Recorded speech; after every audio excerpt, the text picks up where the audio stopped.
talk about.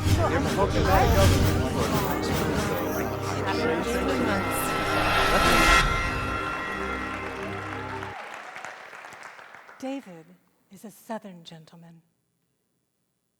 He loves and is well loved by his Southern community. He has such passion for music, guitar, singing.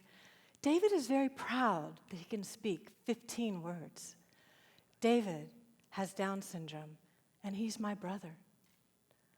We're about a year apart, so I can picture my mom holding both of us on her hips as she swayed to the jazz music of I'll Hurt, or was singing and bellowing out the songs of Burl Ives singing, On That Big Rock Candy Mountain.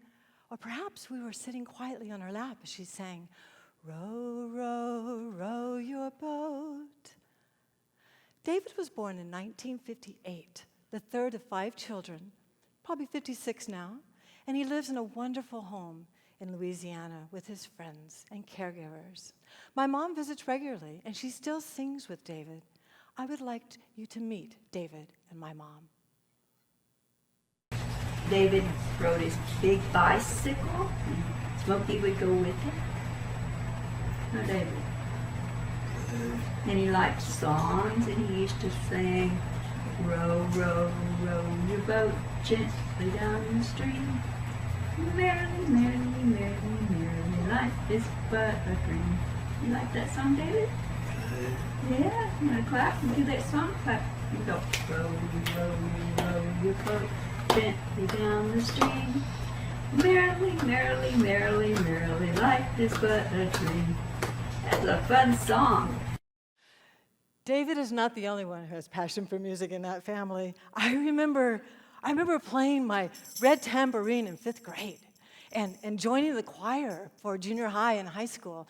And then when I was 17, my mom came up to me and said, well, Jodi, you love music, you love people, you know about people with special needs. Why don't you go into the field of music therapy?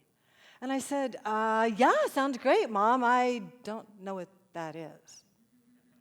However, the use of music as a healing modality just spans the ages. Plato said, music is the soul of the universe. It gives the mind wings, flight to the imagination. It brings life to everything. The professional field of music therapy as we know it really was established in the 1950s. Our American Music Therapy Association really identifies 4 major components of music therapy. The first one being the clients, the people we serve. The people we serve are a full continuum of age groups. They're a full continuum of abilities.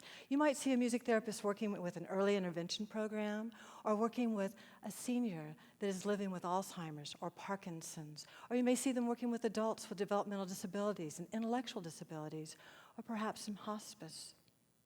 A second component is the therapists themselves. They go through extensive training, a minimum of a 4-year degree program, followed by a 6-month internship and taking the certification exam and continuing education. The third element is all the assessment, the skills of knowing how to evaluate where someone is socially and emotionally, physically, spiritually, what their music interest is, what their aptitude is, what their areas of need are. And the fourth element is evidence-based practice, using music interventions that have been proven to be effective. They may be interventions like dancing or playing a musical instrument or singing. So when I was in 5th grade, my mom said, she bit her tongue and didn't say it, but she said she wanted to tell me, don't join the choir, because my voice was so bad. She was afraid I was going to embarrass myself. And thank goodness she didn't do that, or I wouldn't be here today. And thinking about singing, I want you to know that I believe in you. I'd like to invite you to stand up.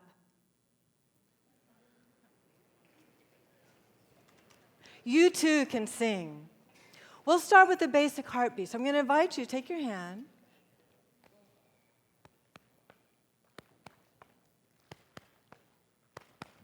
Beautiful. Keep it going.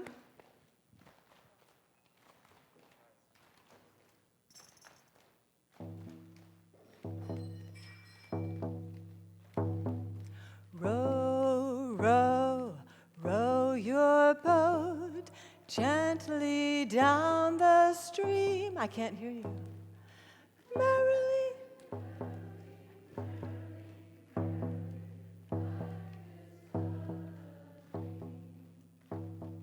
Life is but a dream.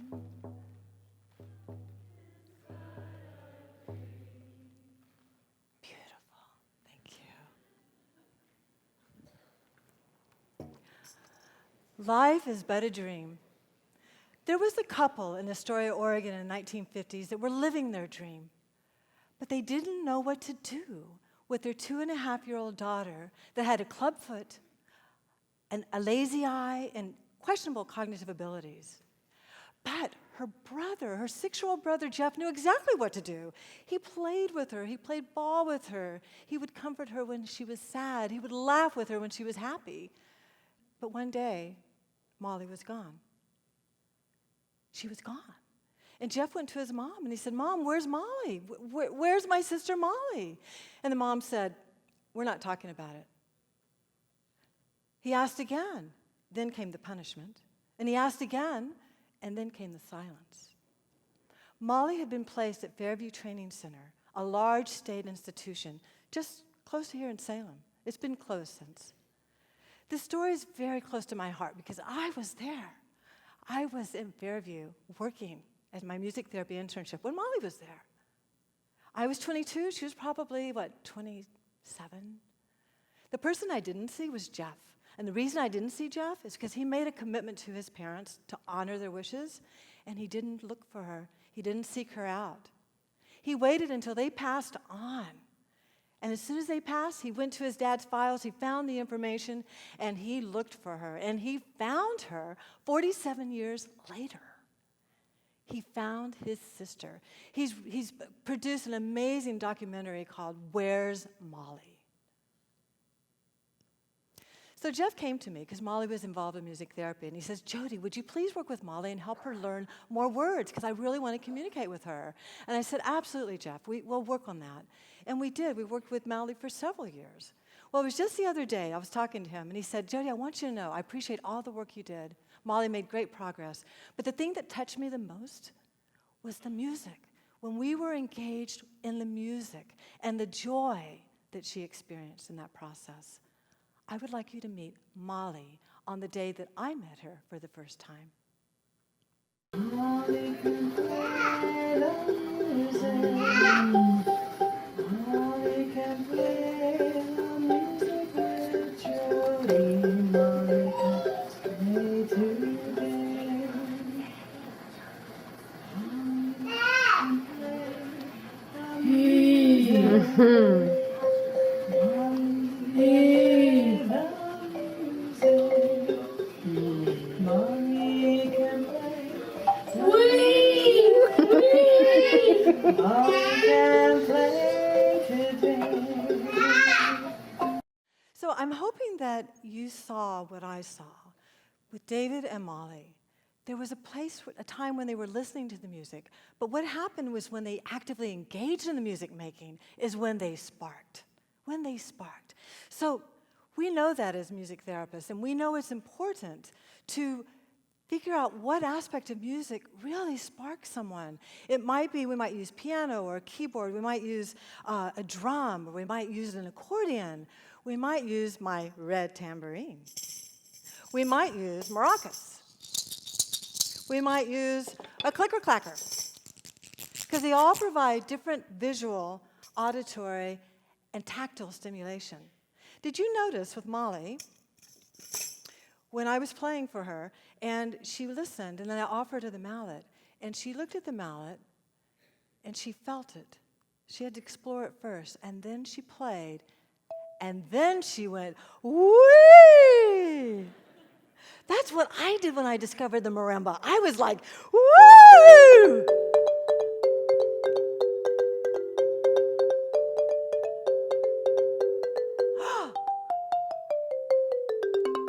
That's how I was when I first started. And then I actually learned something.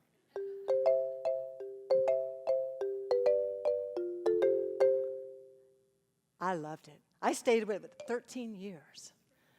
It's so important to have that place of joy.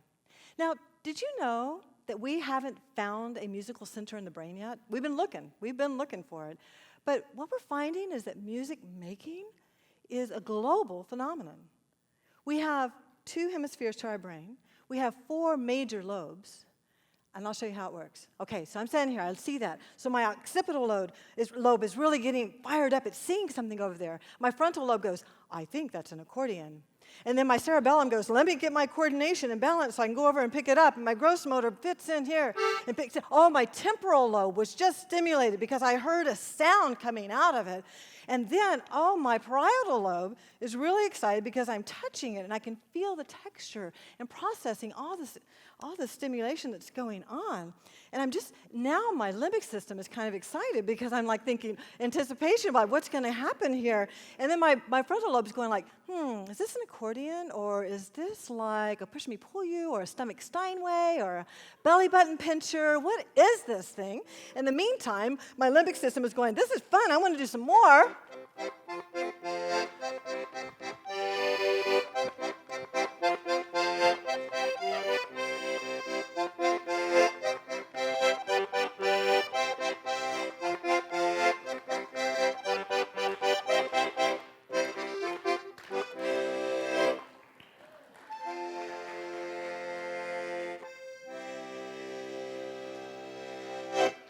Ah.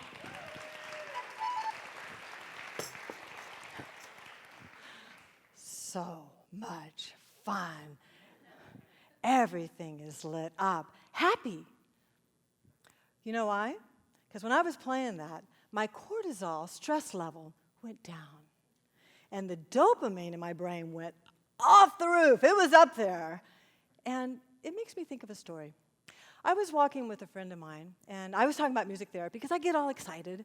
And she was talking about her family and how beautiful and lovely they are, and we were just having a great time. And she goes, Jodi, you know, I have a mother-in-law who is one of the most amazing women on the planet. She has been a social worker, a teacher. She's traveled around the world with her husband. She's loving with her family and her friends and her community, and her husband just passed away. And she was diagnosed with early-stage Alzheimer's. Jodi, do you think music therapy could help her? I said, well, you know, I don't know, because we start with an assessment. So how about if we pull in my friend and colleague, Liska, so that she can work with Louise and see? So we contracted for 10 weeks, which turned into 2.5 beautiful years of music exploration. And there's many stories to share, but the nugget is that Louise and Liska wrote songs together. You see, Louise was in her late 80s, so she was in that stage of life review. She was in that stage of like reviewing what is important, the values, what she had done. But she was also in early stage Alzheimer's, which meant she was in the here and now. She knew what was important. I would like you to meet Louise. It's interesting, you turned right here to this page, and here you wrote these words. I am an aging person, full of memories and happiness. I'm here to share my joy with each of you in this moment. This moment. This moment. Here's all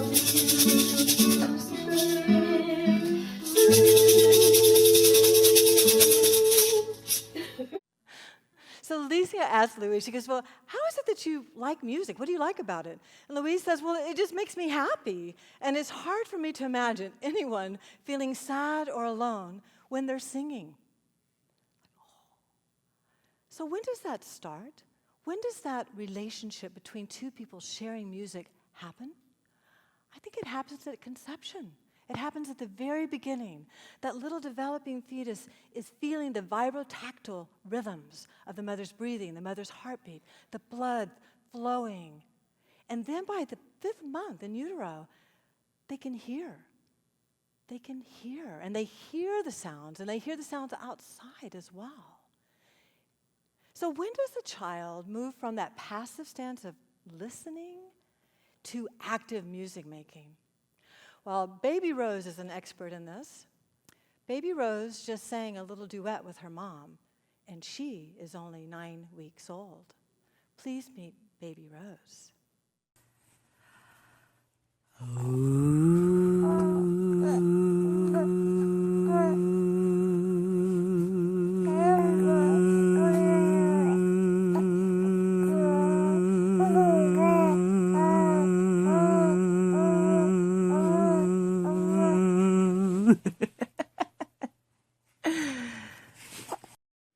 Precious dad. So I really am in awe. I really feel honored to be able to share the stories of David, Molly, Louise, and baby Rose, the power of connection through music. And I would like to invite you to join me in honoring the other stories. There's so many. By standing up.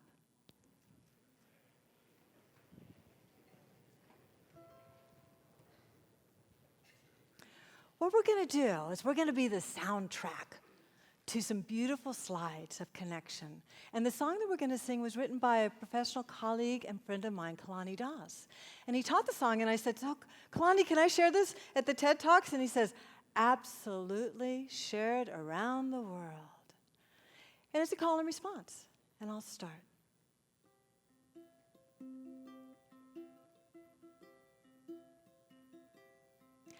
If I wrote you a song, would you sing your song with me? Your part. Wrote you a song, would you sing your song with me? Sing your song with me. Sing your song with me.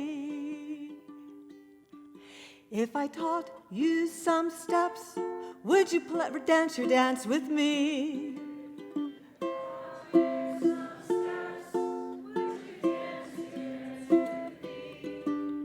Dance your dance with me.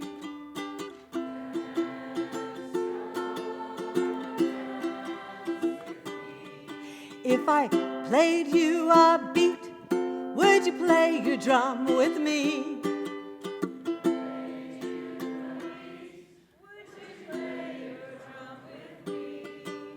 Play your drum with me.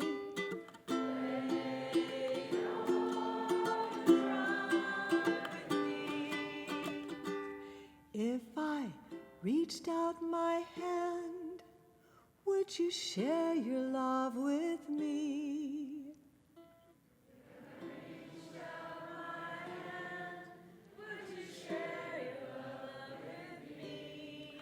Share your love with me.